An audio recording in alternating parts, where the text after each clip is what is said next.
Hey friend, welcome to Guided Productions. My name is Sean, and today we're kicking off a new series called How to Edit a Video from Scratch. And technically, it's a continuation or a part 2 of our series, How to Film a Video from Scratch, but we're gonna take that footage we developed in part 1, throw it into Premiere Pro, we're gonna edit and export a beautifully crafted video that you can then publish with the world. So very excited. Now, this is my personal favorite part of the entire production process, so I am looking forward to diving into this with you. Now, friend, if you're just coming on board for the first time, make sure you go to guidedproductions.com/bettervideoguide or click the link in the description below to get your free copy of the 6 steps to creating better video.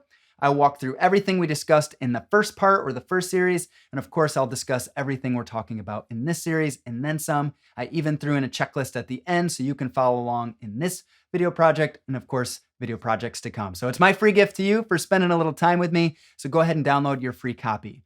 Now, one other thing I do want to note, if you were following along with the previous series, you're going to notice some overlap today as I talk through how I label and manage my folders and files in my computer. I will then launch Premiere Pro for the first time and import those files into the software. So a lot of it may feel a little bit repetitive from the last video we talked about. And the reason I'm doing this is because you may not need any help with the production side of things, right? Maybe you've already got a video and you just want to understand some editing basics. Perfectly okay for you to jump in here, but that's why you'll start to see a little bit of overlap. So if it's too boring or too repetitive, just go ahead and skip on from here, and that is okay with me. Now, without further ado, I want to get started. Let's dive into the computer. I'll walk you through how I label and manage my folders. Of course, I'll launch Premiere Pro, and we are going to be well on our way to editing this thing. So let's get started right now. Welcome to my desktop. Now, before we get started, the reason I'm walking you through the way I set up my files is because Premiere Pro is going to be linking to the files or the data that's housed within these folders. And so it's really important that we have an organized way to set everything up. It's not super fun. It's not very exciting to talk about, but it is going to help you in the long run. Also, there's no right or wrong way to set things up. This is just how I've done it so far. It's been really helpful and useful for me, and that's why I want to pass it along in case it will be helpful for you. So you can see on my screen here, don't worry, I'll zoom in, that I already have a primary or master folder created for my project. And inside that folder, I have 6 other folders. So let's talk through what that looks like. Now, I've titled my primary folder Welcome Video. As you may remember, I'm creating a welcome video or an introductory video to Guided Productions. It'll live on the homepage of the website. This is just to help folks validate that they've come to the right place. You know, what is Guided Productions all about? This video project is designed to answer that question. So I've labeled that here, welcome video for short. Inside this folder, I will have 6 other folders typically that I create right off the bat. My computer defaults to showing you these alphabetically, but I actually want to go out of order here. The first folder I'm going to create is called footage. The reason I'm starting here is because the camera captured both video and audio. And so I want to make sure that I package that somewhere safely. I want to keep that right here inside this folder. If I open this up, you're going to see these are just the video files that came right out of my Canon EOS R8 camera. Again, there's going to be some audio tied to that, but I do have some external audio, which is what we'll talk about next. So if I go all the way to this left side, you'll see I have an audio folder. And yes, of course, I dropped the data or the files right from my Zoom audio recording device into this folder. So now I have those assets saved here and protected as well. Now, all the other folders are empty at this point, but I will just talk through why I've created them and what they do for me. So the next folder I typically will create at this point is called Elements. And this is sometimes called Assets. You can call it whatever you want, but this is where I'll house some graphical elements or logos, anything that I want to build or create. Sometimes I have a logo that will swipe across the screen. I'll use that as a transition. That is built off of different graphical elements. And so I may house something like that here. But anything that you can think of, an animation, lower thirds, any sort of graphical element, I will keep right in this folder. I will then create a project folder. This folder is what Premiere Pro is going to save to. I'll get into it in a minute. We're actually going to launch Premiere Pro, and I'll show you how to set up your project from the start. But Premiere is going to ask for a file or a place, a location to save your project, and that is where I'll keep that right here. Then, of course, we'll have an exports folder. I put exports with an S plural, yes, because more often than not, you will end up exporting multiple videos. And this could be different iterations. I know when I've worked with clients, I like to produce a couple of rough cuts so that they can review, provide a little bit of feedback. I'll make some iterations, adjustments, revisions, and send them another cut. And of course, your final export will live here as well. Now, one other thing to note, if you created a caption track for subtitles, that SRT file that Premiere Pro is going to export can also live here. You can make a separate folder if you choose, but I just keep it all in one place to keep it simple. Now, the last folder I create, sometimes I do it right away, sometimes I do it a little bit later on, is a thumbnail folder. And inside, it's just going to house my thumbnail image. It's what I create for my YouTube channel or any video that I want to publish. I'll just put my thumbnail file right here. That way it's saved with the project, but it's separate so that I can find it later very quickly. Just to recap, I have a primary or master folder that is titled the name of the video project or something closely related to the name of the video I wish to publish. Inside that folder, I'm going to have a footage folder that houses the footage and audio data from my camera. I'll have an audio folder that houses the raw audio files from my recording device. Of course, we'll have elements, exports, project where we're going to save everything, and then that thumbnail folder that we can source later when we're publishing that video. Now that we have our folders set up and our files organized, let's go ahead and launch Adobe Premiere Pro and get started by setting up our project. The first thing you'll notice when Premiere loads is that you'll be taken to this home screen, which allows you to choose previously worked on projects. Yours might look empty if you're just starting this for the first time, but here are some of the projects that I've been working on recently. Or you have this option on the left to choose a new project. And that is what we're going to do here today. In this field, I have an opportunity to name the video project. So I'm going to call this one Welcome to Guided Productions.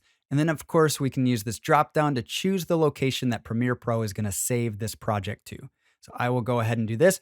Now this is where we created that project folder, remember? So I am going to navigate back to my video file all the way to my welcome video down here. And here is that empty project folder that I've created specifically for this project. I'm going to select that. And now Premiere Pro is going to save everything to that folder. Let's go ahead and click create. Wait for that to load. It'll bring us to this first workspace. You are getting a look at the editing workspace for the very first time. Not a whole lot going on here, yet everything is going on here. And so what do we do first? Well, we need to set up our sequence settings. We need to set up the formatting and the resolution, but none of that is something that you have to enter manually. The easiest way to do that is start dragging and dropping in files and let Premiere Pro do the work. And so the first thing I'm going to do is just pull up my welcome video master folder again, and I'm going to look for my footage and my audio folders. Now, you don't even have to pull the data out of these folders. You can grab the folders by themselves. There's a reason I named them what I did. And you can actually select them both at the same time and just drag them drop right down to this left pane. This is your project panel and let go. You'll see it imports the files and boom, I've got my footage. I've got my audio already in Premiere Pro. One thing I do want to call out, very important, when you get this far, you don't want to be changing the names of your files, the names of your folders, or moving things around. Premiere Pro doesn't actually store the data in the software. All it's doing is mirroring the image and linking to the folders that you've created. So if you start changing the names or moving those folders around, you'll go to open a video file. Premiere Pro is not going to know where to find that. So once you get this far, make sure you leave everything as is. Again, you don't have to use the same names or the same setup that I do. Just giving you a heads up, if you do go to change things, it may make trouble for you later on. So I've got my audio, I've got my footage. I'm actually going to create one more folder, or in Premiere, they're called bins. So you see down here, I can click new bin, and I am going to call this sequences. There's a very specific reason why I create this folder, and I will get into that more next week as we do a deep dive of Premiere Pro. But go ahead and get that started. It's empty for now, and I will explain what we do with that later. So now that we have our bins created, we need to bring our video onto the timeline to set up our sequence settings. The beautiful thing is Premiere Pro is going to do all the heavy lifting for us. We just need to pick a video file and drag it onto the timeline. So you can do that right from the project panel here. You can just pull that right onto the timeline. And just like that, Premiere Pro figured everything out in terms of resolution and frame rate. It does all that good stuff for you. So as you can see, I have this clip here. I have video on top. I have audio on the bottom. This is the data that came right out of my camera. I can go to my audio folder. Now, I don't know which audio file matches this video, but I can just grab that as well and drag it right down here to the bottom. And as you can see, it's going to pull that onto the timeline. Now, I won't talk about synchronizing audio and all that stuff yet. We are going to get into editing in a couple of weeks, but just wanted to show you how easy that is. You can also preview your video in what's called the source monitor here on the left. No editing is done here. It's just simply a preview of your video file. All the editing is going to be done in what's called the program monitor here on the right, this larger screen over here. So now we've organized our files. We have our folders set up. Premiere Pro knows where to find your assets or your elements. It knows where to save the project. And you have already gotten started by bringing your video onto the timeline. Friend, we are well on our way to editing this thing. So excited to move on to the next step, but that's what we've got for today. That's it, my friend. I hope I'm starting to peel back the layers and show you just how simple this really is. I know we did a lot of legwork in the first series, from writing our message to scouting locations, gear, setup, production, all to get the video, get the footage that we have here today. So the last thing I'd want is for you to get discouraged or overwhelmed as we move to the editing side of things. And that's why I'm really trying to break things down to its simplest form. Now, I'd even encourage you to just start clicking around in Premiere Pro, right? We haven't done anything yet, so you can't break anything or delete anything. There's really no trouble. Click around, drag things around, play with some of the effects, play with some of the workspaces, and get yourself familiar with the software. Now, next week, I am going to do a bit of a deep dive into Premiere Pro. We'll go through the audio workspace, the color workspace, captions and graphics, editing, and we're even going to talk about some of the effects and what they're doing to your footage. So spend some time in Premiere Pro, get familiar, and we're going to have some fun there. Friend, leave a comment below if this is helpful. If you have questions or if there's something you want me to drill down a bit further on, I will certainly take that into consideration, and that will help me determine which direction we need to go moving forward. Friend, thank you so much for spending this time with me here today. Super pumped to be kicking off this new series with you, and I will see you on another video real soon.